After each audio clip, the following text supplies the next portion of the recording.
주는 그리스도시요 살아계신 하나님의 아들이십니다. 아멘. 자, 우리 옆 사람과 함께 인사를 나누겠습니다. 메리 크리스마스. 다 끝났습니다. 네, 우리 메리 크리스마스는 즐거운 성탄. 뭐가 즐겁습니까? 다 끝났기 때문에 즐겁다는 겁니다. 그래서 오늘 말씀의 제목은 증인으로 세우시는 하나님입니다. 여러분 인생 모든 문제는 돈으로 다 끝난 것이 아니라 그리스도로 완벽하게 완전하게 끝났습니다. 그럼 이 사실을 믿으시길 바랍니다. 그래서 마태복음 16장 13절에서 20절에 베드로가 고백했지 않습니까? 예수님이 그리스도시요 살아계신 하나님의 아들이십니다. 여러분, 우리는 이제 속지 말아야 됩니다. 그리스도께서 이 땅에 오셔서 십자가의 죽으심으로까지 마지막에 하신 말씀이 다 이루었다고 하셨습니다. 그러면 다 끝난 거예요. 자, 그런데 다 끝났다고 했는데 이제 우리 자신을 돌아보면은 나 자신도 그렇고 가정도 그렇고 직장도 그렇고 계속적인 문제가 오는 것 같고 갈등과 위기와 어려움이 오기 때문에 안 끝난 것처럼 보여집니다. 여기에서 많이 속는다는 거예요. 끝났는데 안 끝났다고 하니까 안 끝난 것처럼 보여지니까 이게 도대체 뭐냐? 이러한 질문들을, 그러한 고민들을 많이 합니다. 자, 그래서 예수님께서 베드로를 데리고 마태복음 17장에 변화산에 올라가셨습니다.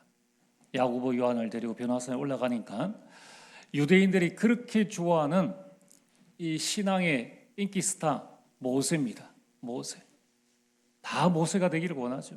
모세가 떡 나타나는 거예요.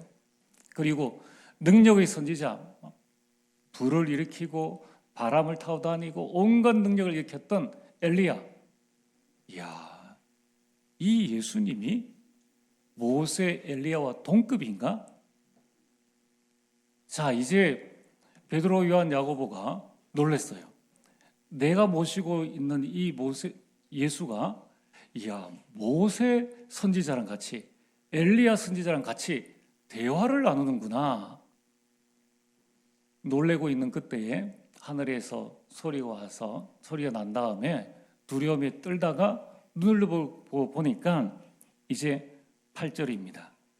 모세와 엘리야는 보이지 않고 오직 예수 외에는 아무도 보이지 아니하더라. 오직 예수만 보였다는 거예요. 이렇게 되어야 됩니다. 여러분, 다른 것이 안 보여야 돼요. 여러분들이 결혼할 때에 누구랑 결혼했습니까? 오직인 사람이랑 결혼하잖아요. 내 마음에 다른 배우자가 있는데 결혼을 하면은 나도 불행하고 대상자도 불행한 거예요. 결혼할 때 내가 이 배우자에게 내 생명을 걸 수 있겠다, 내가 이 배우자랑 평생을 함께 할 수 있겠다 생각하니까 결혼을 하는 거예요. 그러니까 어려움도 넘어서고 이제 같이 살다 보니까 여러 가지 단점도 넘어서는 거예요. 하나님께서 무엇을 보여주십니까? 모세, 그리스도 앞에는 필요 없다. 엘리야, 능력이 필요 없다.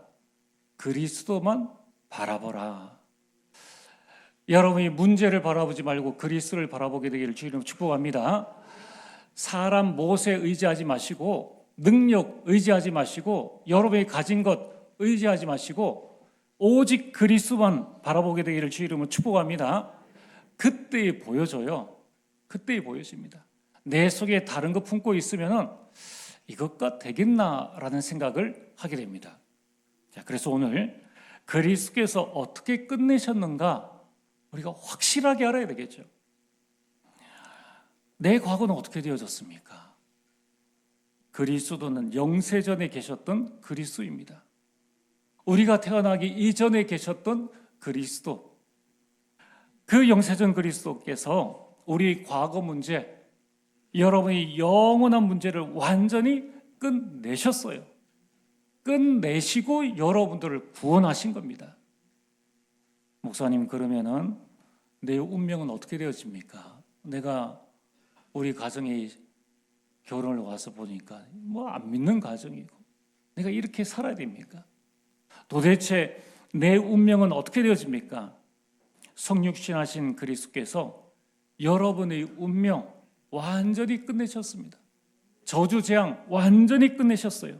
어떻게 말입니까? 요한복음 1장 12절에 영접하는 자는 하나님의 자녀입니다.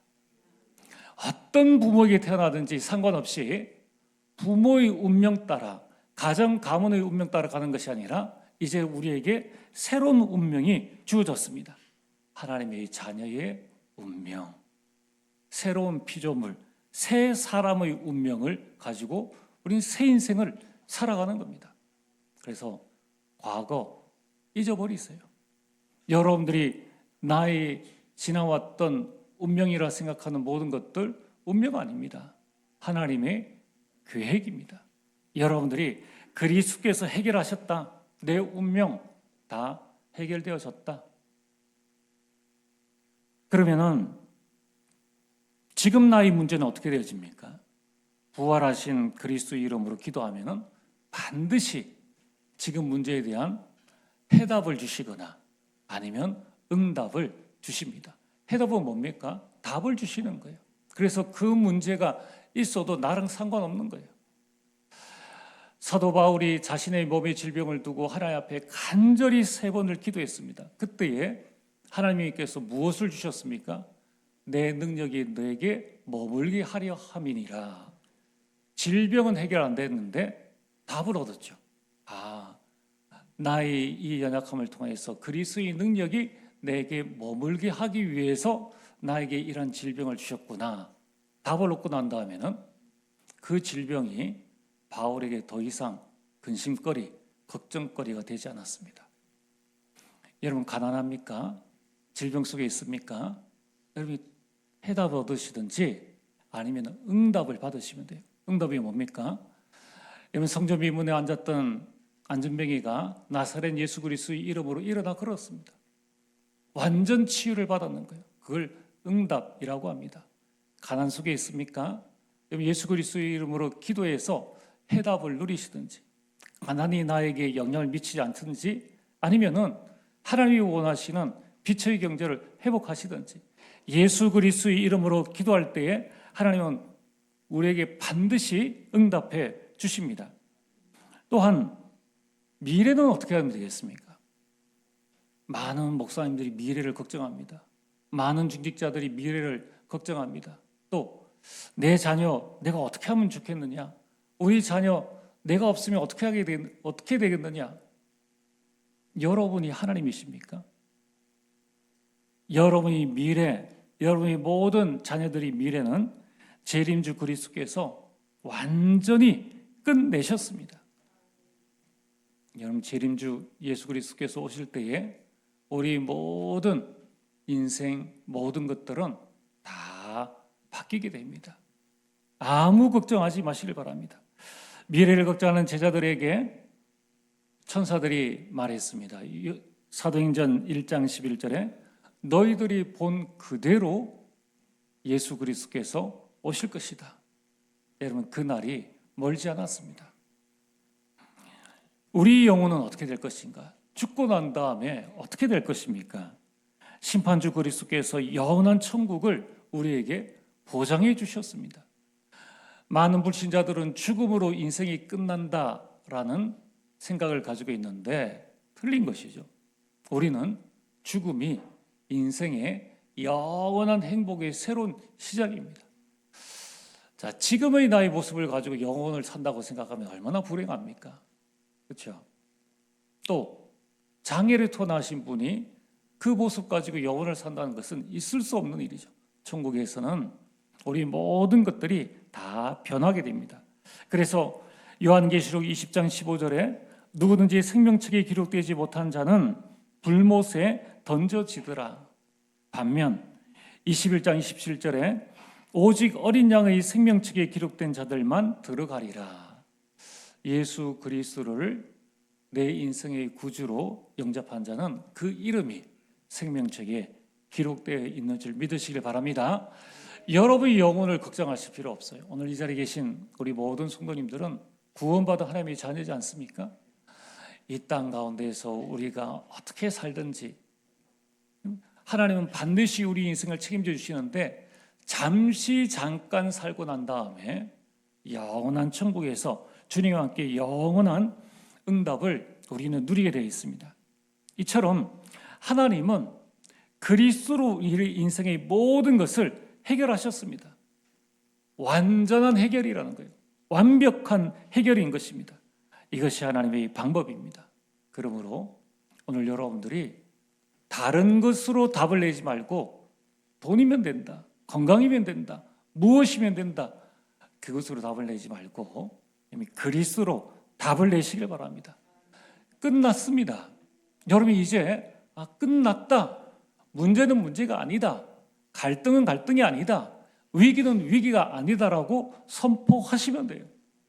여러분의 갈등, 위기, 문제 붙잡지 말고 이제 오직 그리스도를 붙잡게 되기를 주의 이름으로 축복합니다.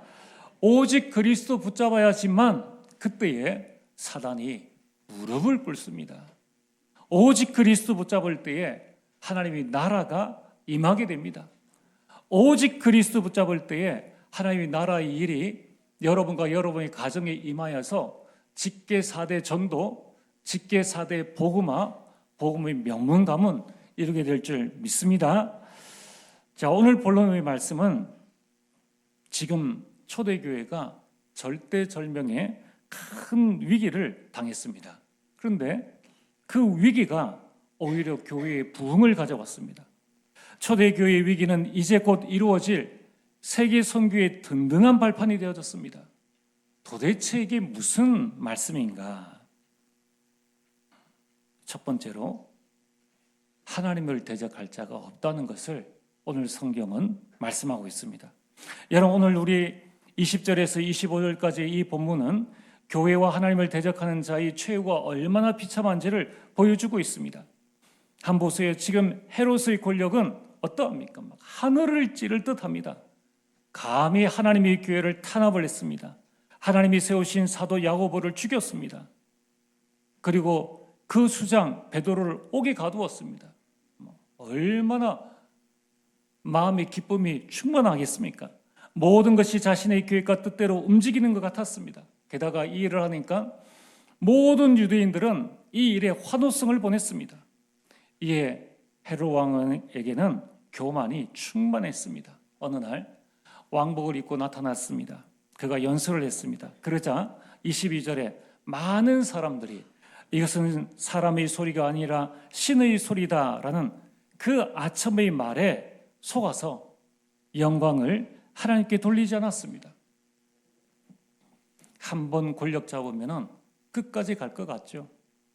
모든 나라 대통령들이 한번 권력 붙잡으면 세상을 바꿀 것 같다는, 바꿀 수 있다라는 그런 말을 합니다. 교회 안이든 밖이든 막 이 권력 잡기를 원하지 않습니까? 실상 막강한 권력을 이 헤롯 왕이 휘둘렀지만 전혀 뜻밖의 눈에 보이지 않는 벌레에게 먹혀 죽었습니다. 참 비참한 인생이죠. 여러분, 우리 인생이 이런 인생입니다. 대단한 것을 이룬 것 같지만은 바벨탑이에요. 오늘 23절에 주의 사자가 곧 치니라고 말씀하고 있습니다. 뭘로 쳤습니까? 벌레 하나로. 그 권력의 자리에 오르기 위해서 평생을 자신의 모든 것을 갈아서 그 자리에 올라갔는데 눈에 보이지 않는 벌레 한 마리에 완전히 인생이 무너졌습니다. 유대의 역사학자 요세푸스는 헤롯의 죽음에 대해 이렇게 기록을 했습니다. 헤롯이 갑작스런 복통으로 인해 5일 후에 죽었는데 온 몸이 썩어 벌레가 생겼다고 기록했습니다. 이 부분을 찾아보니까 헤롯이 당한 그 복통은 급성 복만경, 게다가 장괴사입니다. 이러면 주의 사자가 고쳤는데 심한 복통으로 5일 동안 장 조직이 썩었습니다. 폐혈증이 동반되어지고 기생충이 장을 뚫고 나와서 사망 전에 극심한 고통을 겪게 되었습니다. 헤롯은 바로 그 즉시 죽지 않았습니다. 하나님은 그의 교만과 하나님을 대적하는 자의 모습을 드러내서 온 천하에 알리기 위해서 5일이라는 시간을 두고 그를 무너뜨린 것입니다. 5일 동안에 생각을 해보세요. 벌레가 장을 뚫고 나와서 이 당시에는 의술이 발달하지 않기 때문에 그 역사 기록책에 보면은 심지어 어떤 경우에는 이 살갗을 뚫고 나왔다라고 말하고 있습니다. 막강한 권력을 휘둘렀던 그 헤롯 왕, 감히 한 사람의 목숨을 파리 목숨처럼 여기던 그가 벌레 하나에 모든 장기가 파괴되어지고 그 피부를 뚫고 나오는 그러한 일을 당한 것입니다. 하나님께서 한번 치니까 벌레 한 마리로 모든 인생이 끝나버리는 것입니다. 이 헤롯 왕 주변에 얼마나 많은 의사들이 있었습니까? 그러나 하나님이 치시면은 세상 의사가 치료할 수 없습니다. 여러분, 세상 어떤 방법으로 하나님을 대적할 수가 없습니다.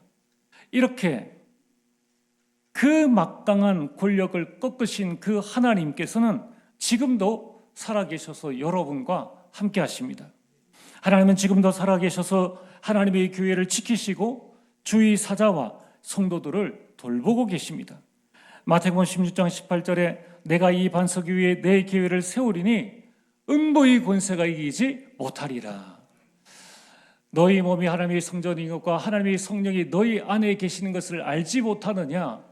눈에 보이는 트리니티 교회가 하나님의 교회요, 눈에 보이지 않는 여러분들이 속에 하나님의 성전이 있음을 여러분 기억하시길 바랍니다. 어떤 일이 일어납니까?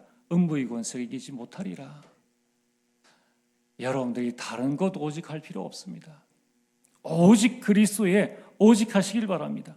베드로전서 5장 7절에 너희 염려를 다 주께 맡기라. 이는 그가 너희를 돌보심이니라. 천지 만물을 창조하신 그 하나님께서 여러분을 돌보신다면은 무엇을 의지할 필요가 있습니까? 필요 없다는 거예요. 여러분들이 오직 그리스도를 바라보게 되기를 주의 이름으로 축복합니다. 초대 교회는 위기인데 왜 부흥이 되어졌고 왜 선교의 발판이 마련되어졌습니까?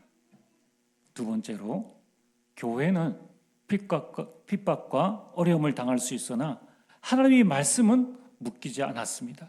디모데후서 2장 9절에 하나님의 말씀은 매이지 않느니라. 초대교회에 많은 일들이 일어났습니다. 많은 핍박이 일어났습니다. 이 정도면 웬만한 교회는 무너져도 무너져야 됩니다. 그렇지 않습니까?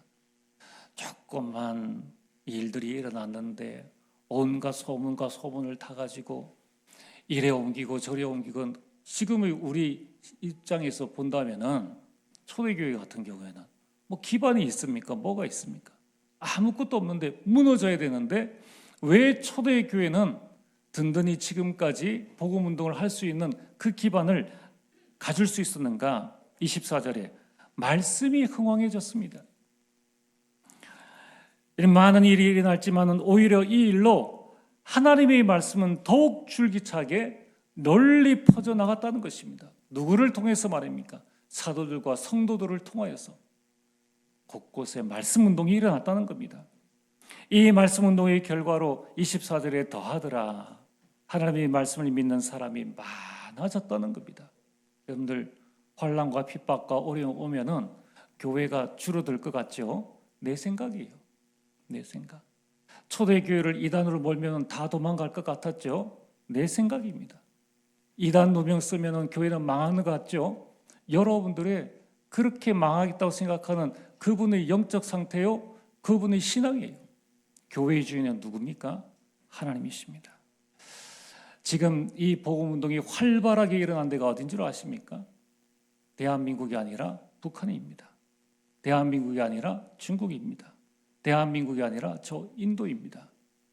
훨씬 살기 좋고 마음껏 신앙생활을 할 수 있고 마음껏 말씀 들을 수 있는데 오히려 이런 곳에 더 복음 운동이 더 사그라들고 극심한 핍박이 일어나는 저 북한의 지하 교회를 통해서 끊임없이 복음이 증거되어지고 있고, 저 중국에 교회도 없는 중국에 교회도 없는 인도에 끊임없는 말씀 운동들이 일어나고 있다는 것입니다.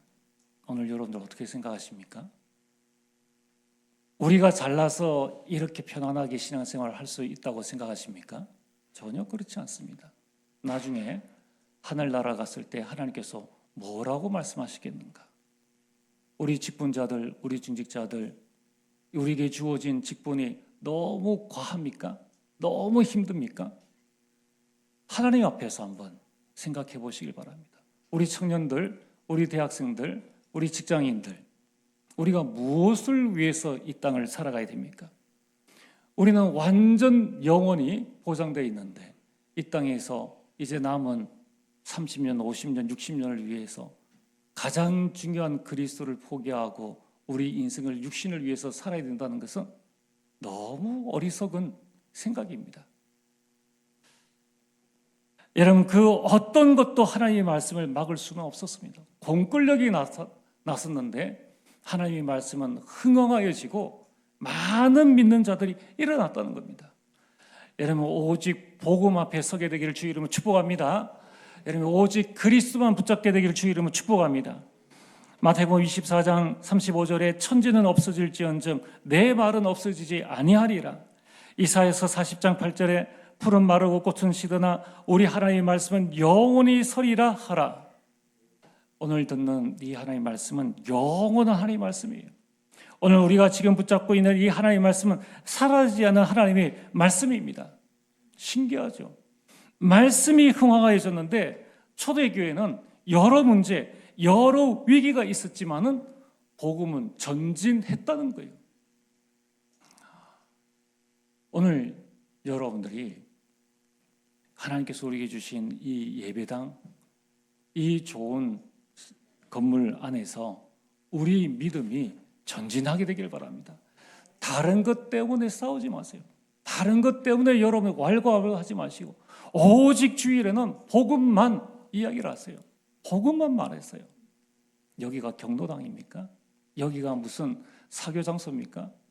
하나님 앞에서 여러분들 정말 후대를 두고 그리스도만 말하게 되기를 주의 이름으로 축복합니다. 여러분, 오늘 여러분들이 해야 될 가장 중요한 것, 내 생각과 내 문제를 붙잡지 말고 하나님의 말씀을 붙잡으세요. 하나님께서 내게 주시는 하나님의 말씀을 붙잡으시길 바랍니다. 이제는 여러분들이 이제 올 한 해를 딱 지나면서 내년에는 이 말씀 운동의 해로 여러분이 삼으시길 바랍니다. 나에게 말씀이 흥황해질 수 있도록, 우리 가정의 말씀이 흥황해질 수 있도록, 우리 가문의 말씀이 흥황해질 수 있도록 일천군의 말씀 운동이 일어날 수 있게 되길 주의 이름으로 축복합니다. 위기인데 부흥되어졌고 위기인데 발판이 되어졌습니다. 이유가 무엇입니까?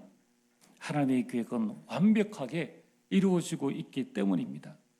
여러분, 지금 초대교회는 동시다발적으로 많은 일들이 일어났습니다. 그런데 우리가 눈으로 보지 못하는 하나님의 계획이 완벽하게 이루어지고 있었습니다. 이게 오늘 가장 중요한 하나님의 말씀입니다. 교회는 부흥되어졌고 증인들이 세워졌습니다. 여러분, 한번 우리 사도행전 11장부터 초대교회의 그 상황을 다시 한번 생각해 보시길 바랍니다. 베드로가 고넬료에게 복음을 전하고 왔는데 온 사도들이 때같이 일어나가지고 한 명도 베드로를 옹호해 주지 않고 그를 비난했습니다. 교회 안에 내분이 일어났습니다. 이 일로 말미암아 안디옥에서는 새로운 교회가 세워졌습니다. 이렇게 교회가 어려운 가운데 온 천하에 또 큰 흉년이 들었습니다. 교회를 지탱할 수 없을 만큼의 큰 어림을 당하게 된 것입니다. 그뿐만 아니라 12장에는 이제는 유대 교회의 핍박뿐만 아니라 공권력까지 합세해서 박해했습니다. 야고보가 순교했습니다. 베드로가 투옥되었습니다. 교회의 간절한 기도로 베드로가 구출되어졌는데 베드로의 음성을 듣고도 베드로인 줄 알지 못했습니다. 그의 천사라고 말하는 이러한 어리둥절한 초대교회였습니다. 그런데 자신들이 알지 못하는 사이에 헤롯 왕이 죽음을 당하고 말씀이 퍼져나오고 믿는 자들이 많아졌습니다. 자, 이렇게 정신없이 현장이 돌아갔습니다. 자, 오늘 이때에 여러분이 하나님이 행하신 일을 잘 봐야 돼요. 뭐 연말이다, 성탄절 준비를 한다, 또 직장 일을 한다, 정신없이 움직이는 중에 여러분들이 정신없이 가면 안 됩니다. 이때에 하나님께서 무엇을 하셨는가? 25절입니다. 이게 오늘 핵심이에요. 이때 하나님께서 무엇을 하셨는가? 하나님은 세계 복음화를 준비하셨습니다. 선교를 준비하셨는 거예요. 여러분, 오늘 25절에 이렇게 말씀하고 있습니다. 바나바와 사울이 부조하는 일을 마치고 마가라는 요한을 데리고 예루살렘에서 돌아오니라. 이러한 많은 일들이 있을 때에 이제 바나바와 사울은 어디 있었습니까? 예루살렘에 있었다는 거예요. 예루살렘에서 그는 예루살렘에서 일어나는 이 모든 일을 다 목격을 했습니다. 증인이 되어졌습니다. 하나님은 큰 일을 위해서 바나바와 사울을 미리 인턴십을 시키신 것입니다. 그리고 증인으로 세계 선교 현장에 보내신 거예요. 여러분에게 문제가 왔습니까? 하나님은 여러분들을 미리 인턴십을 시키는 거예요. 여러분이 갈등과 위기가 왔습니까? 하나님은 여러분들을 미리 인턴십을 시켜서 증인으로 현장에 보내시는 거예요. 내일 여러분이 현장에 어떻게 가야 됩니까? 증인으로 가야 돼요. 오늘 말씀을 붙잡으시고 말씀 속에서 나에게 주시는 해답과 응답을 가지고 현장에 증인으로 가셔야 돼요. 여러분들 하늘에 속한 자입니다. 그리스도께 속한 자입니다. 여러분들은 증인으로 가셔야 돼요. 그래서 많은 사람들이 한 해 마무리 인사나 또는 기도를 할 때에 빠지지 않는 말이 다사다난했다라고 합니다. 우리는 정신 없지만 하나님은 정신 있으세요. 하나님은 지금도 사건과 일보다 사람을 준비시키십니다. 하나님은 문제와 또 어려움을 통해서 여러분들을 준비시키시고 계신다는 거예요. 하나님은 여러분들을 먼저 증인으로 세우십니다. 여러분들을 증인으로 세상에 내보내시는 거예요. 그래서 하나님을 오해하지 말게 되기를 주의 이름으로 축복합니다. 여러분, 우리에게 일어나는 모든 일은 우리를 증인으로 세우시려는 하나님의 섭리, 하나님의 의도, 하나님의 목적이라는 거예요.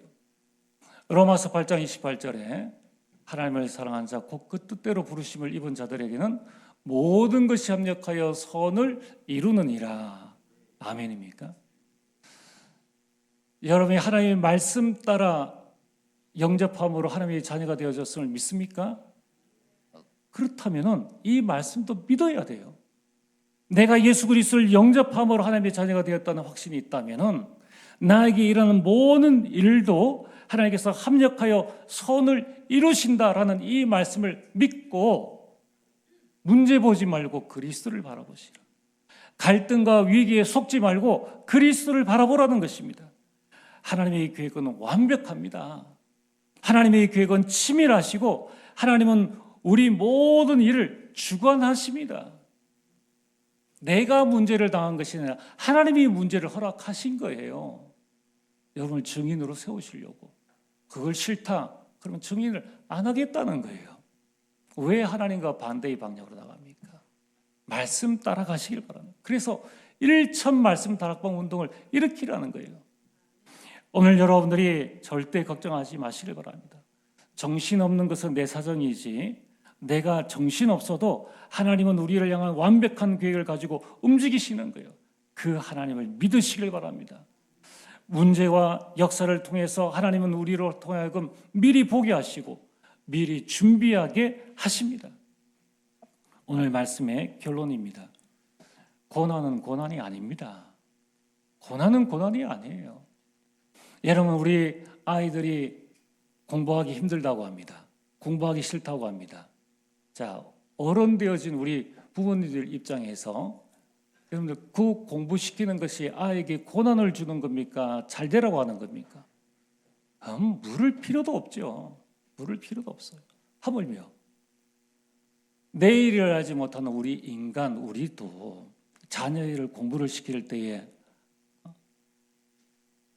죽으라고 공부시키는 거 아니지 않습니까? 너 공부해가지고 너 인생 실패하라고 공부시키는 게 아니지 않습니까? 하물며 정말 죄악 가운데에서 지옥배경에서 우리를 그리스도를 통해서 구원하신 하나님께서 일부러 우리에게 문제를 주시겠느냐는 거예요. 우리가 하나님을 조금 우리 머리로 그 정도는 이해할 수 있어야 됩니다. 상식적인 수준에서 그리스도를 하나님을 이해해도 우리 인생의 문제의 99.9%는 다 사라집니다. 고단한 문제가 아니라 하나님이 주시는 축복의 메시지입니다. 하나님의 축복은 문제와 고난이라는 가면을 쓰고 온다는 거예요. 요셉이 고백했습니다. 형들이 나를 판 것이 아니라 하나님께서 미리 앞서 우리 가문과 애굽을 보호하시려고 나를 먼저 보내신 것입니다. 여러분 지금 문제 가운데 있습니까? 하나님은 큰 계획을 가지고 있습니다. 여러분의 가문을 구원하고 애굽을 복음화하는 하나님의 축복의 가문 복음화의 축복의 길을 지금 열고 계십니다. 고백하세요.